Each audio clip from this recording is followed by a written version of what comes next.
Hi students, मैं अश्विन। मुझे उम्मीद है आप सभी अच्छे होंगे। मैंने एक ऑनलाइन बैच स्टार्ट किया है सिनोनिम्स एंटोनिम्स का। ये इसी बैच का लेक्चर नंबर 6 है। अगर आप एक डेमो स्टूडेंट हैं तो ये आपकी डेमो क्लास नंबर 6 है। टोटल में मैं ऐसे 10 लेक्चर्स प्रोवाइड कराऊंगा जो कि फ्री होंगे सारे ही स्टूडेंट्स के लिए। तो जो बच्चे मन बना रहे हैं बैच को ज्वाइन करने का, वो आसानी से 10 लेक्चर्स देख सकते हैं। फिर ये डिसाइड कर सकते हैं कि कंटेंट क्वालिटी कैसी है और कंटेंट को पढ़ाए जाने का तरीका कैसा है। थोड़ा सा मैं आपको बैच को ब्रीफ कर दूं। इस बैच में टोटल में 60 वीडियोस में क्लासेस होंगी और 20 एक्सरसाइज टेस्ट होंगे। कोशिश हमारी होगी कि 3000 plus important and repeatedly asked synonyms and antonyms को आपसे डिस्कस किया जाए। और टारगेट एग्जाम्स में एसएससी होगा और बाकी और भी जो एग्जाम्स हैं उनमें जो भी नए वर्ड्स पूछे गए हैं उन्हें इंक्लूड किया जाएगा। रूट्स, नेमोनिक्स और एग्जाम्पल्स के थ्रू आपको पढ़ाया जाएगा ताकि आप बेहतर तरीके से चीज़ों को सीख सकें, समझ सकें। वैलिडिटी का कोई इशू नहीं है, आप जब तक चाहे तब तक इस बैच के कंटेंट को एक्सेस कर सकते। बैच इस एप्लीकेशन पे अवेलेबल है, ये इंक्वायरी नंबर है। अगर पूरी वोकैबुलरी का ही आपको बैच चाहिए, मतलब सिनोनिम्स एंटोनिम्स के साथ idioms, phrasal verbs, proverbs, one word, roots का, कंफ्यूजिंग वर्ड, सब कुछ आपको चाहिए, तो फिर आप वर्ड पावर 1.0 इस बैच को ज्वाइन कर सकते हैं। सेम वैलिडिटी इधर भी लाइफ टाइम है और इस बैच की टोटल फीस जो है 499 है। ये बैच भी इसी एप्लीकेशन पर अवेलेबल है। आइए क्लास को स्टार्ट करते हैं। पहला सेगमेंट है सिनोनिम्स का। मन से पढ़ें, स्पेशली वो स्टूडेंट जो डेमो के तौर पे इस लेक्चर को देख रहे हो, ताकि आप सही जज कर सकें। पहला वर्ड है कमेमोरेशन। आपको कमेमोरेशन का सिनोनिम बताना है। पहली बात, एंड में TION लगा है, इसलिए ये एक नाउन है। इसका मतलब होता है सर जश्न। क्या होता है? जश्न, जलसा। बेसिकली ये किसी की याद में मनाया जाने वाला उत्सव है। मतलब किसी को जब आप स्मरण कर रहे हो और फिर कोई उत्सव मनाए तो वो कमेमोरेशन है। याद कैसे रखेंगे? ध्यान से देखिए, इसमें MEMOR करके कुछ दिख रहा है। आप मेमोरी से इसको रिलेट करिए ना सर, बिल्कुल रिलेट करिए, ये वहीं से आया ही है। मेमोरी का मतलब याद है, तो जब आप किसी की याद में सेलिब्रेट कर रहे हो तो ये कमेमोरेशन हो जाएगा। क्या हो जाएगा? कमेमोरेशन हो जाएगा, राइट। तो जश्न है, जुलूस है, जलसा है, सेलिब्रेशन इसका सही सिनोनिम हो जाएगा। आप इसे सेलिब्रेशन बोल सकते हैं। एक वर्ड होता है रिमेम्बरेंस, वो आप कह सकते हैं। एक वर्ड होता है ट्रिब्यूट, राइट, उसे आप बोल सकते हैं। तो रिमेम्बरेंस हो गया, ट्रिब्यूट हो गया, सेलिब्रेशन हो गया, इवेंट हो गया। इस तरीके के वर्ड्स इसके सिनोनिम हो जाएंगे। इनकार्सरेशन सर, इनकार्सरेट करने का मतलब होता है जब मानव शरीर में कोई जन्म लेता है। बेसिकली ये बर्थ के लिए है, जन्म के लिए है इनकार्सरेशन। लेकिन खास तौर पे ये इस्तेमाल किया जाता है पुण्य आत्माओं के लिए, होली सोल्स के लिए। जैसे हम आपकी बर्थ होती है, लेकिन जो होली सोल्स होते हैं, जैसे कि जो जो साधु संत लोग, और ईश्वर, जीसस को ले लीजिए, राम को ले लीजिए, तो इन सब ने इनकार्सरेट किया ह्यूमन बॉडी में। तो ये इनकार्सरेशन है, जिसको आप बर्थ बोलेंगे, जन्म बोलेंगे। इसी इनकार्सरेशन के आगे अगर री लगा दो, री इनकार्स, ओ माफ करिएगा सर, मैंने ध्यान नहीं दिया। एक्चुअली ये री इनकारनेशन वर्ड होता है, मैंने ध्यान नहीं दिया, जिसका मतलब होता है पुनर्जन्म, और इनकारनेशन का मतलब होता है जन्म। ध्यान से उतर गया मेरे, माफ करिए। ये इनकारसरेशन लिखा है, इसका मतलब किसी को जेल में डालना होता है माफ करिए, इम्प्रिजनमेंट बोल सकते। मैंने जब गौर से इसको पढ़ा, incarceration, then I got to know. मैं इनकारनेशन जैसे इसको पढ़ रहा था, तो ये सजा के लिए है। आप इसे सेंटेंस बोल सकते हैं, इम्प्रिजनमेंट बोल सकते हैं, इनकल्पेशन बोल सकते हैं, सजा जिसको कह सकते हैं, पनिशमेंट कह सकते हैं। रिप्राइजल का मतलब बदला होता है, रिप्राइजल का मतलब रिवेंज हो सकता है, रिटेलिएशन हो सकता है। खास तौर पे जो रिप्राइजल है वो आर्म्ड फोर्सेस लेती हैं। जैसे आप देखिए फिलिस्तीन और इजराइल के बीच में वॉर चल रहा है, फिलिस्तीन का एक पार्ट है, वहां से हमास नाम की एक संस्था ने इजराइल पे हमला कर दिया, इजराइल ने वापसी हमला किया। This is called revenge, this is called retaliation या फिर रिप्राइजल बोल सकते हैं। फिर आता है वर्ड रिपरेशन। रिपरेशन का मतलब होता है मुआवजा देना, भरपाई करना, जिसे आप कंपेंसेशन कह सकते हैं। क्या कह सकते हैं? कंपेंसेशन कह सकते हैं, मेक अमेंड्स कह सकते हैं।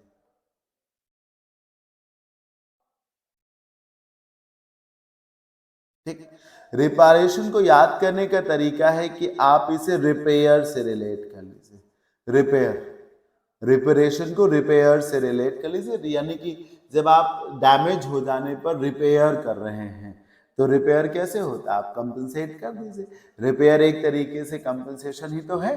तो रिपेरेशन को रिपेयर से रिलेट कर लीजिए। रिपेयर मतलब सुधारना, जो गलत हो गया, गड़बड़ हो गया, तो वैसे ही गलती को सुधारना, रिपेरेशन। बेसिकली ये कैसे होता है कि किसी ने मान लीजिए कि बाई मिस्टेक ऐसा हुआ कि गवर्नमेंट ने किसी का घर गिरवा दिया, ऐसा उसको करना नहीं चाहिए था। तो सरकार ने अपनी गलती मानते हुए फिर उसको ना एक रकम दी, 50 लाख की, 60 लाख की। ये है सर रिपरेशन। क्या है सर? रिपरेशन है। वाल्मीकि ने पहले क्या किया? पहले वो एक राहगीर थे और फिर वो एक बहुत बड़े लेखक हो गए, साधु संत हो गए। तो उन्होंने ये जो अपने जीवन को बाद में बदला, ये भी इन रिपरेशन है कि आप ईश्वर से क्षमा प्रार्थना कर रहे हैं और कह रहे हैं कि मैंने जो भी गलती करी है उन सब की मैं भरपाई करूंगा, तो वो रिपरेशन में आ जाएगा। खैर, कमेमोरेशन का सही सिनोनिम क्या हुआ? सेलिब्रेशन। लूरिड, लूरिड का क्या मतलब हो सकता है सर? लूरिड का मतलब होता है तड़कीला, भड़कीला, जिसको आप दूसरे शब्दों में विविड बोल सकते हैं, फ्लैशी बोल सकते हैं, चमकदार जिसको कह सकते हैं। आप इसे रिस्प्लेंडेंट भी कह सकते हैं। इसका सही सिनोनिम है डैजलिंग। डैजलिंग, डैजल करने का मतलब होता है टिम टिम करना, चमकना। लाइट्स जब जलती हैं तो वो डैजल करती हैं, शाइन करना। तो लूरिड का मतलब तड़कीले भड़कीले से होता है, चमकीले से होता है, स्पार्कलिंग से। स्पार्कल होता है ना, जो चमकता है। तो लूरिड का सही सिनोनिम डैजलिंग हो जाएगा। ध्यान से देखिएगा, लूरिड में एलयू है। एलयू एक रूट है जिसका मतलब ही होता है क्लियर। क्या है सर? क्लियर। अब समझिए, चीजें डार्क हैं तो कुछ नहीं समझ में आएगा, और अगर चमकीली है तो सबको साफ साफ दिखेगा, दूर से ही तो दिखेगा। यही एलयू रूट जो है लूसिड में भी लगा हुआ है, पर लूसिड का मतलब चमकीले से नहीं होता, इसका मतलब क्लियर से होता है, स्पष्ट से होता है, जिसको आप साफ सुथरा कह सकते हैं, नीट एंड क्लीन कह सकते हैं। लूसिड का इस्तेमाल हैंड राइटिंग में होता है। अगर किसी की हैंड राइटिंग बहुत बढ़िया है तो लूसिड। इंस्ट्रक्शंस कुछ लिखी हैं बहुत ही साफ सुथरे स्पष्ट तरीके से, जैसे रोड पे कोई शाइन बोर्ड है और उसमें साफ साफ लिखा है कि आपको यहाँ जाने के लिए ये टर्न लेना, वो टर्न लेना, आप समझ पा रहे हैं, तो वो लूसिड हो गया। क्या हो गया? लूसिड हो गया। तो क्लियर जिसे आप कह सकते हैं, नीट एंड क्लीन कह सकते हैं, अपैरेंट, ट्रांसपैरेंट कह सकते हैं, ट्रांसलूसेंट कह सकते हैं, साफ सुथरा, पारदर्शी। अबंडेंट शायद आप जानते हो, अबंडेंट का मतलब होता है बहुत ज्यादा, प्रचुर मात्रा में, जिसको आप प्लेंटीफुल कह सकते हैं, जब चीजें एक्सीड कर रही हो, बहुत ज्यादा। अबंडेंट, अबंडेंट में यूएनडी रूट है, इसका मतलब होता है ज्यादा। इसी से सर अबाउंड बनता है, सराउंड बनता है, बहुत सारे वर्ड्स बनते हैं। ऑब्सक्योर का मतलब होता है सर अस्पष्ट। अगर आपको लूरिड का ऑपोजिट चाहिए हो तो फिर आप जो है ऑब्सक्योर को रख लीजिए। ऑब्सक्योर का मतलब होता है जो चीजें स्पष्ट नहीं है, क्लियर नहीं है, धुंधली है। धुंधली है तो आप इन्हें ओपेक भी कह सकते हैं, आप इन्हें वेग भी कह सकते हैं, VAGUE। आप इन्हें मिस्टी भी कह सकते हैं। एक वर्ड हेजी होता है, जब तेज हवाएं चल रही और कुछ साफ ना दिख रहा हो तो हेजी हो जाएगा, धुंधला, अस्पष्ट, अनक्लियर जिसको कह सकते हैं। तो लूरिड का मतलब होता है तड़कीला भड़कीला, कपड़ों के लिए बहुत इस्तेमाल किया जाता है, लूरिड क्लोथ्स। डिलीजेंट, शायद जानते हो आप इस वर्ड को, डिलीजेंट का मतलब होता है मेहनती।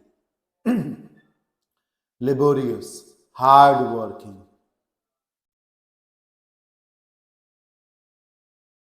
हार्ड वर्किंग, लेबोरियस, बहुत ज्यादा मेहनती जिसको आप कह सकते हैं, आप इसे सब पेन्स टेकिंग भी कह सकते हैं, राइट, बहुत मेहनती, डिलीजेंट इसको कहते हैं। अब डिफिडेंट का मतलब तो होता है शाई, रिजर्व, जो संकोच करता है। डिफिडेंट में सर FID रूट है, FID का मतलब होता है क्लियर, FID बेसिकली FID का मतलब होता है ट्रस्ट, भरोसा। तो डिफिडेंट वो है जिसे अपने ऊपर ही भरोसा नहीं, जिसमें आत्मविश्वास की कमी है, तो वो संकोची ही तो होगा, शाई ही तो होगा, रिजर्व्ड होगा, बैशफुल होगा, कम बोलता होगा। FID ट्रस्ट से रिलेट करता है, इसी से तो कॉन्फिडेंस बनता है, कॉन्फिडेंस में FID आता है ना, इसी से कन्फाइड बनता है, बोनाफाइड बनता है, मैलाफाइड बनता है, डिफिडेंट ही बन रहा है सर, बहुत सारे वर्ड्स बनते हैं। विटी, सब वेट का मतलब होता है आपकी अकल, बुद्धि जिसको कह सकते हैं, विट, बुद्धि। तो उसी विट का एडजेक्टिव वर्जन है विटी, यानी कि बुद्धिमान। अब बुद्धिमान है तो आप इसे वाइज भी कह सकते हैं, एड्रॉयट भी कह सकते हैं, श्रूड कह सकते हैं, SHREWD, श्रूड बोल सकते हैं, काबिल बोल सकते हैं। रिलेंटलेस, ये तो मैंने वर्ड ऑफ द डे में पढ़ाया है आपको, डिफिडेंट भी पढ़ाया है सर। रिलेंटलेस का मतलब होता है जो रिलेंट ही ना करे, रिलेंट का मतलब होता है धीमा पड़ना, प्रेशर को कम करना, नरम रुख अपनाना। जैसे जैसे इंजन चल रहा होता है, एक होता है ना कि आप गाड़ी को एक रफ्तार से चलाएं, एक होता है कि आप गाड़ी को आप धीमा करें, तो धीमा ना करें सर, एक रफ्तार से चलाएं, बिना रुके, बिना थके। रिलेंटलेस एक पॉजिटिव वर्ड है, इसका मतलब होता है कॉन्टिन्यूस, लगातार, परसिस्टेंट जिसको कह सकते हैं। रिलेंटलेस हो करके कोविड के टाइम पे डॉक्टर्स काम कर रहे थे, पैरामेडिकल स्टाफ काम कर रहा था, लाइक रिलेंटलेस हो करके दशरथ मांझी ने बिहार में पहाड़ काट के हाईवे बना दिया। तो ये रिलेंटलेस होना है, बिना रुके, बिना थके, लगातार, कंटिन्यूअस, परपिचुअल, परसिस्टेंट। अब इंडस्ट्रियस इसका सही सिनोनिम है, क्योंकि इंडस्ट्रियस का मतलब भी क्या होता है, मेहनती। डिफरेंट, संकोची, विटी, अकलदार, बहुत अकलदार। रिलेंटलेस मतलब होता है जो लगातार काम को करता रहे, बिना रुके, बिना थके। इंडस्ट्रियस मेहनती को बोलेंगे। इंडस्ट्रियस को याद करने का तरीका है कि आप इसे इंडस्ट्री से रिलेट कर लीजिए। इंडस्ट्री वो जगह है जहां पर लोग रोजगार के लिए काम करने जाते हैं, रोजगार के लिए आराम करने नहीं, रोजगार के लिए, पेट पालने के लिए काम करते हैं। तो अगर कोई इंडस्ट्रियस है तो वो कामकाजी है, मेहनती है, हार्ड वर्किंग है, उसमें इंडस्ट्री, मेहनत है। इनफ्यूरिएट, इनफ्यूरिएट करने का मतलब होता है सर किसी को गुस्सा दिलाना। ध्यान से देखिए, FUR एक रूट है जिसका मतलब होता है एंगर, यानी गुस्सा। आप भूल गए एक वर्ड आपने पढ़ा होगा, फ्यूरियस। फास्ट एंड फ्यूरियस एक हॉलीवुड की सीरीज है, मूवी है, फास्ट एंड फ्यूरियस। फ्यूरियस का मतलब ही होता है गुस्सेबाज, एंग्री। सो FUR का संबंध होता है गुस्से से, इसी से फ्यूरियस बनता है सर, इसी से फ्यूरी बनता है। क्या बनता है? फ्यूरी। ये एक नाउन है, गुस्सा। फ्यूरियस बनता है, फ्यूरी बनता है, और ये जो इनफ्यूरिएट देखना, ये भी बनता है, ये एक वर्ब है। इनफ्यूरिएट का मतलब होता है किसी को गुस्सा दिलाना। तो जब आप किसी को गुस्सा दिलाओगे तो इसके लिए आप उसको प्रोवोक करोगे, उकसाओगे, भड़काओगे। बताइए ना, किसी को गुस्सा दिलाने का यही मतलब है कि आप उसे प्रोवोक करेंगे, उकसाएंगे, भड़काएंगे, जिसे आप स्टिमुलेट भी कर सकते हैं। उकसाना, भड़काना, आप इंसाइट भी कर सकते हैं। और ये जो इनरेज देख रहे हैं ना, इनरेज, यही इसका सिनोनिम है। इनरेज का मतलब भी होता है गुस्सा दिलाना। ध्यान से देखिए, इनरेज में RAGE दिख रहा है। RAGE एक वर्ड है, नाउन, इसका मतलब ही होता है गुस्सा। रेज मतलब गुस्सा। ध्यान से देखिएगा, गुस्सा जब बहुत ज्यादा हो तो वो आउटरेज हो गया। वो रेज यानी वो गुस्सा जो बाहर निकलने लगे। तो बहुत ज्यादा जब गुस्सा में है तो आप आउटरेज है ये। और एडजेक्टिव के तौर पे सर ये आउटरेजियस है। क्या है? आउटरेजियस है। तो रेज मतलब ही होता गुस्सा। रेज हो गया, इन रेज हो गया, आउटरेज हो गया, आउटरेजियस हो गया, सब गुस्से के लिए। ऐसे ही इनफ्यूरिएट, फ्यूरी हो गया, फ्यूरियस हो गया, इनफ्यूरिएट हो गया, किसी को गुस्सा दिलाना, प्रोवोक करना, उकसाना, भड़काना। पैसिफाई तो ऑपोजिट है। अगर तुमने कहा होता कि पैसिव बताइए तो वो ऑपोजिट बताइए, तब तो पैसिफाई हो जाता। पैसिफाई का मतलब होता है शांत करना, जिसको आप दूसरे शब्दों में प्लकेट कह सकते हैं। प्लकेट, अपीज बोल सकते हैं, राइट? किसी को गुस्सा ना दिलाना, शांत करना, एक तरीके से आप सेटिएट कर दे, शांत, मॉलिफाई जिसको कह सकते हैं। सूदेन बोल सकते हैं, SOOTHEN। इनकरेज, बढ़ावा देना, प्रोत्साहित करना। इन्फ्यूरिएट मतलब क्या है? उकसाना, भड़काना। थोड़ा सा अंतर है, इन्फ्यूरिएट नेगेटिव वर्ड है क्योंकि उकसा रहे हैं, भड़का रहे हैं, और इनकरेज एक पॉजिटिव वर्ड है। कैसा वर्ड है सर? ये पॉजिटिव है। इनकरेज है तो आप किसी को मोटिवेट करते हैं, किसी को पुश करते हैं, किसी को बढ़ावा देते हैं कि आगे बढ़ो, पुश करना, इनकरेज करना, सपोर्ट करना, जिसको कह सकते हैं आप, सपोर्ट करना। थ्रेटन, गुस्सा दिलाना, जिसको आप, सॉरी, थ्रेटन मतलब डराना, धमकाना, जिसको आप वॉर्न कह सकते हो।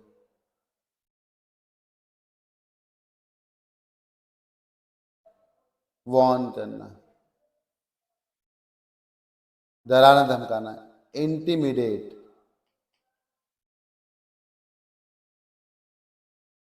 अब देखिए, तो इनफ्यूरिएट का जो सही सिनोनिम है वो इनरेज हो गया। थ्रेट का मतलब ही होता है सर खतरा। तो जो चीज थ्रेटन कर रही है वो आपको सावधान कर रही है, एक तरीके से खतरा है, अलर्ट कर रही है। प्रिकारियस, सो प्रिकारियस का मतलब होता है जो चीजें अनसेफ है।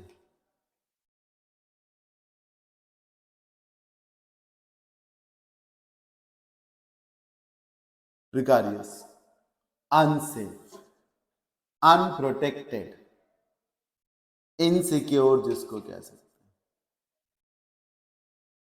जो चीजें असुरक्षित हैं, इनसिक्योर हैं, वो हानिकारक या खतरनाक भी तो होगी sir.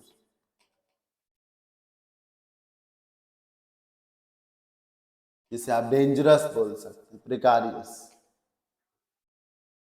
Unsafe, insecure, dangerous, vulnerable भी कह सकते हैं।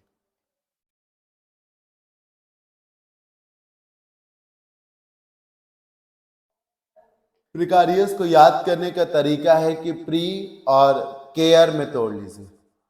प्री प्लस केयर में, तो प्री प्लस केयर में केयर का मतलब होता है सावधानी, परवाह, और प्री मतलब पहले। ऐसी स्थिति जहां पर आपको पहले से ही चौकन्ना या सावधान रहने की जरूरत है।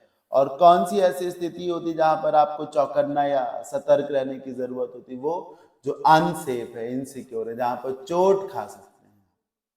बोलिए, राइट, जहां पर आप चोट खा सकते हैं। तो पेरिलस जो है ये क्या है? इसका सिनोनिम। पेरिलस क्या है सिनोनिम? रॉटन का मतलब होता है सड़ा, खराब, बदबूदार।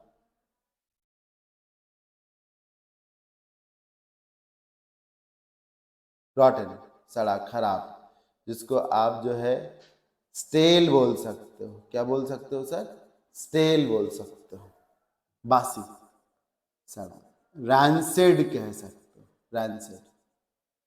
Lousy, very bad, डिटेस्टफुल।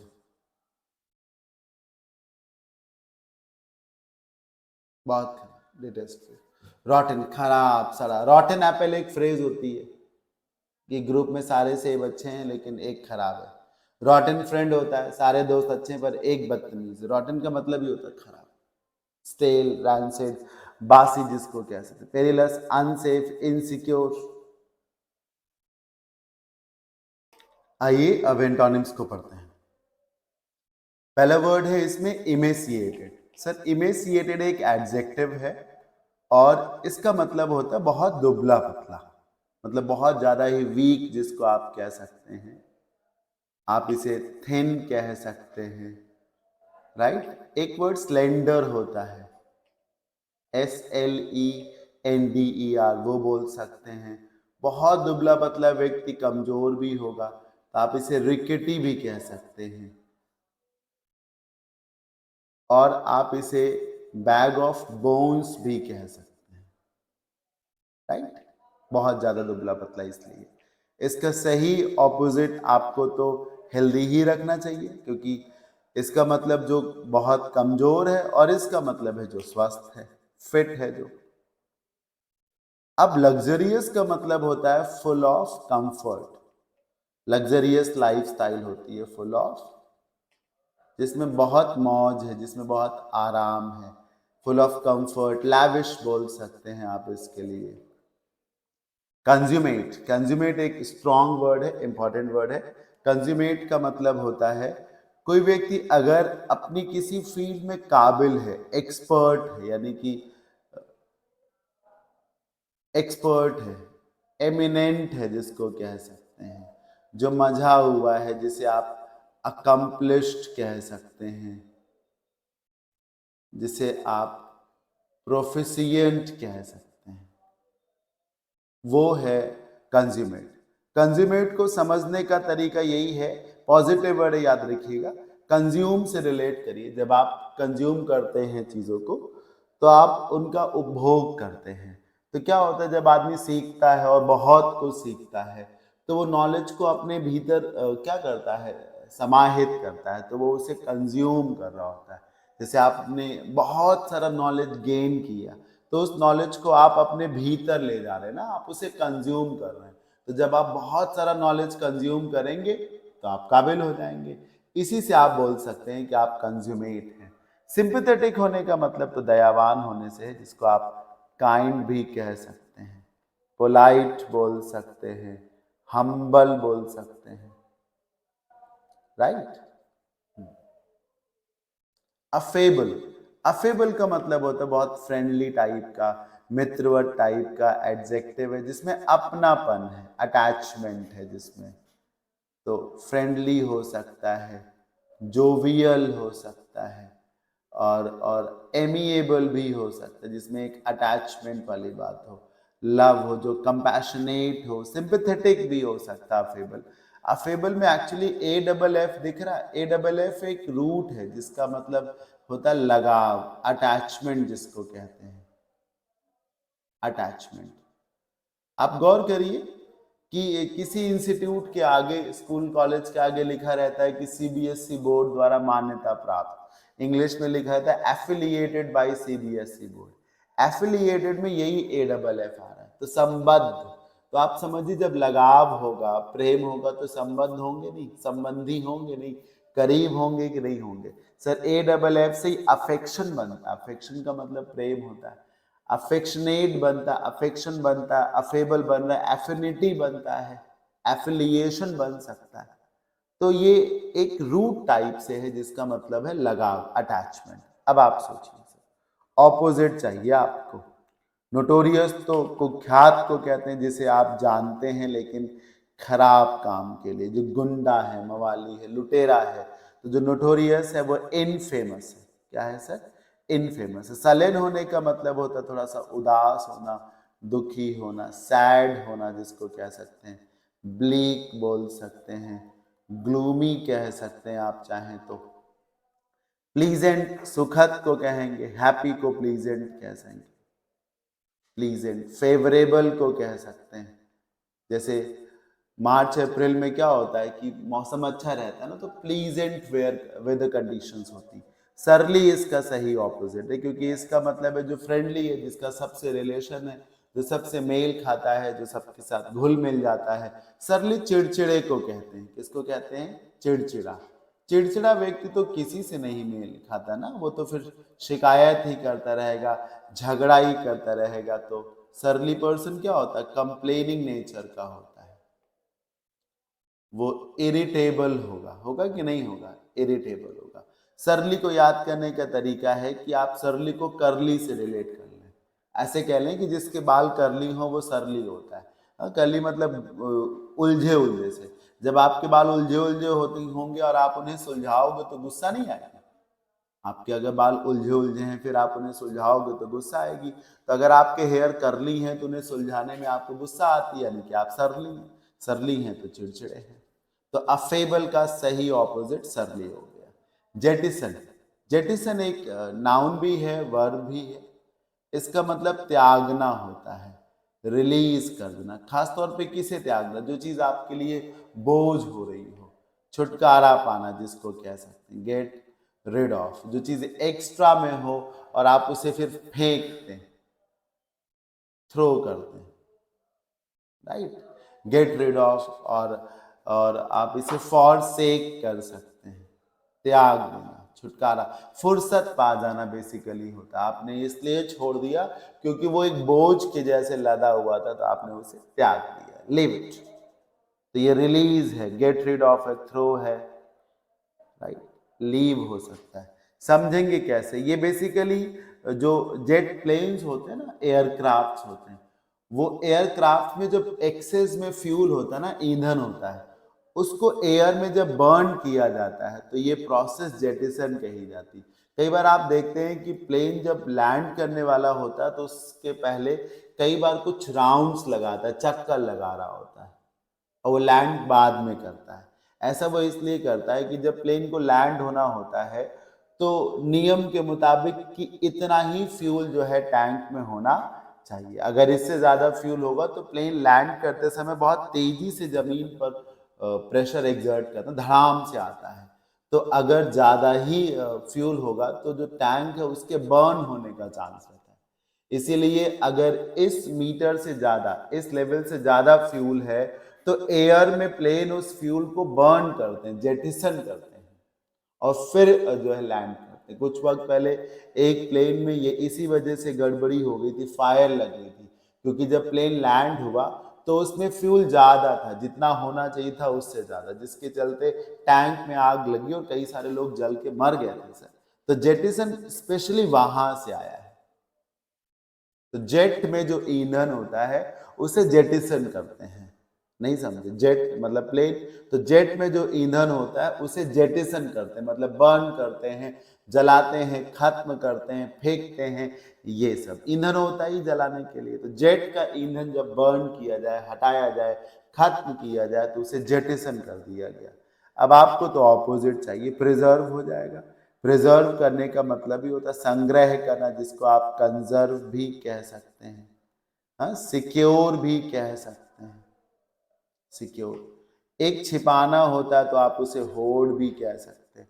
कंसेंट का मतलब तो सहमति होता है, अग्रीमेंट जिसको कह सकते हैं। कन्वर्स शॉर्ट फॉर्म है कन्वर्सेशन की। कन्वर्स मतलब बातचीत करना है। रेलिंक्विश त्याग देना। अगर आपको जेटिसन का सिनोनिम चाहिए होता तो ये रख लेते। रेलिंक्विश करना मतलब एब्डिकेट कर देना,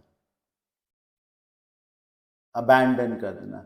रेलिंक्विश भी एक पॉजिटिव वर्ड है, क्योंकि रेलिंक्विश का मतलब होता है जिंदगी की सुख सुविधाओं को त्याग दिया, रेलिंक्विश कर दिया। ठीक है, जैसे ऐसे समझिए कि प्रेसिडेंट साहब जब रिटायर हुए तो उन्हें ये ऑप्शन होता है कि उनके लिए एक बड़ा सा घर बना करके दिया जाए। लेकिन मान लो कोई प्रेसिडेंट पद से जब हटा तो उसने कहा नहीं, हमको ऐसा कोई महल हवेली टाइप से नहीं चाहिए, मुझे नौकर चाकर नहीं चाहिए। तो रेलिंक्विश कर दिया उन चीजों को। तो इसका सही ऑपोजिट क्या है सर? प्रिजर्व करना। रैवेनस। रैवेनस का मतलब होता है भुक्खड़। भुक्खड़ जो बहुत खाता हो, जो पेटू हो, ग्लटनस जिसको कहा जा सकता है। और जो पेटू है वो लालची भी तो होगा, एवरिशियस। इनसैटिएबल भी बोलते हैं, इनसैटिएबल सैट से बनता है, सैट मतलब संतोष करना, इसी सैट से तो सेटिस्फाई बनता है। अगर आप सैटिएबल हैं तो आपको संतुष्ट किया जा सकता है, पर अगर आप इनसैटिएबल हैं तो आपको संतुष्ट नहीं किया जा सकता। यानी आप बहुत लालची हैं, एवरिशियस हो गया, इनसैटिएबल हो गया, ग्रीडी हो गया, भुक्कड़ हो गया तो वोरेशियस भी कह सकते हैं। ठीक, जो चाहता है कि सब उसका हो जाए तो वो एक्विजिटिव हो सकता है, ग्लटनस हो सकता है, भुक्खड़, पेटू। अब आप देखिए सर, इसका सही ऑपोजिट क्या होगा? माफ करिए, इसमें कोई भी ऑप्शन इसका ऑपोजिट नहीं है, क्योंकि जो रैपिशियस वर्ड है वो भी इसका सिनोनिम, वो भी लालची को ही कहते हैं। ठीक, तो इसका मीनिंग आप सीख लीजिए, इसमें कोई ऑपोजिट नहीं दिया। बिजार का मतलब होता है बहुत खराब, बहुत बेकार सा, मतलब बहुत ही कॉमन सा, बेकार सा, बिगड़ा हुआ सा, ऊट पटांग जिसको कह सकते हैं। नेचुरल, स्वाभाविक, सिंफुल पाप से रिलेट करता है, सिंफुल रॉन्ग से रिलेट करता है। सिन मतलब पाप होता है, सिंफुल पाप से भरा हुआ। तो रेवेन्यूज का मीनिंग सीख लीजिए। मैंने इसको बनाते समय ध्यान नहीं दिया होगा कि इसका सिनोनिम यहाँ पर रख दिया। ठीक, वैसे तो इसका एंटोनिम चाहिए तो जेनरस हो जाएगा, उदार जिसको कह सकते, जो देता हो, जो देता हो, जो डोनेट करना पसंद करता हो। इवेनेसेंट, इवेनेसेंट का मतलब होता है जो चीजें हमेशा के लिए नहीं रहेंगी, थोड़ी देर के लिए है फिर गायब हो जाएंगी। जैसे इंद्रधनुष, रेनबो, आसमान में दिखता है 2-4-10 मिनट के लिए फिर गायब हो जाता है। किसी किसी का गुस्सा भी ऐसे होता, आएगा फिर चला जाएगा। तो जो चीजें क्षणिक हैं, जो चीजें परमानेंट नहीं है, जो चीजें थोड़ी देर के लिए हैं, यानी कि जो चीजें मोमेंटरी हैं, जो चीजें शॉर्ट लिव्ड हैं, एक तरीके से जो टेम्पररी हो सकता है, ROAR, शॉर्ट लिव्ड, मोमेंट्री बोल सकते हैं, आप इसे ट्रांजिएंट भी कह सकते हैं। राइट, ये तो हो गया इसका मीनिंग। याद कैसे रखोगे? इवन सेंट का इतना हिस्सा अलग करने से, सेंट, सेंट का मतलब होता है गंध या खुशबू। तो ऐसी गंध जो थोड़ी देर बाद गायब हो जाए, ऐसा सेंट जो देर तक ना रहे, वो इवेनेसेंट हो गया। सर कुछ तो रिलेट करना होगा और कुछ तो याद करना ही होगा आपको। ऐसा सेंट, एक सेंट होता है जो 2-4 दिन तक उसकी फ्रेग्रेंस रहती है, और अगर खराब सेंट है तो हो सकता है अभी आधे घंटे बाद ही उसकी खुशबू चली जाए। तो ऐसा सेंट जो देर तक ना जिसकी खुशबू रहे, तो वो इवेनेसेंट हो गया, यानी कि क्षणिक हो गया। ऑपोजिट चाहिए ना आपको, परमानेंट हो जाएगा। इसको आप लॉन्ग लास्टिंग भी कह सकते हैं, परवेजिव भी कह सकते हैं, परपिचुअल कह सकते हैं। और एक वर्ड सर होता है परवेजिव, हाँ, और एक वर्ड पेरेनियल होता है। हालांकि पेरेनियल एक नेगेटिव वर्ड है, इसका मतलब होता है एक ऐसी समस्या जो हमेशा बनी रहे, राइट, पर हमेशा बनी रहे इसलिए इसको रख सकते हैं। परवेजिव, व्याप्त को कह सकते हैं, जो चीजें सब जगह व्याप्त हैं, तो प्रिवेलेंट हो सकती हैं, वाइड स्प्रेड हो सकती हैं, वहां भी है, यहां भी है, सब जगह है। प्रिवेलेंट, ये देखिए सिनोनिम इसका। इमिनेंट तो सर जो है, इमिनेंट का मतलब होता है तुरंत, जिसको आप निकट भविष्य से रिलेट कर सकते हैं, इम्पेंडिंग बोल सकते हैं। इमिनेंट वो चीजें हैं जो जल्द से जल्द होंगी, इमिनेंट वो। इमिनेंट को याद करने का तरीका IMM से ही, एक वर्ड आपने इमीडिएट पढ़ा है कि नहीं पढ़ा है? पढ़ा होगा। इसी से तो इमीडिएटली बनता है, इमीडिएटली बनता है कि नहीं बनता?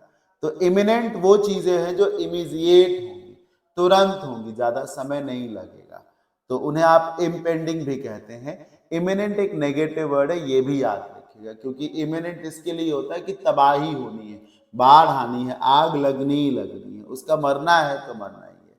जो खतरनाक चीजें हैं, जो हार्मफुल है और तुरंत होनी है, जल्द से जल्द होनी, उनके लिए इमिनेंट आता है।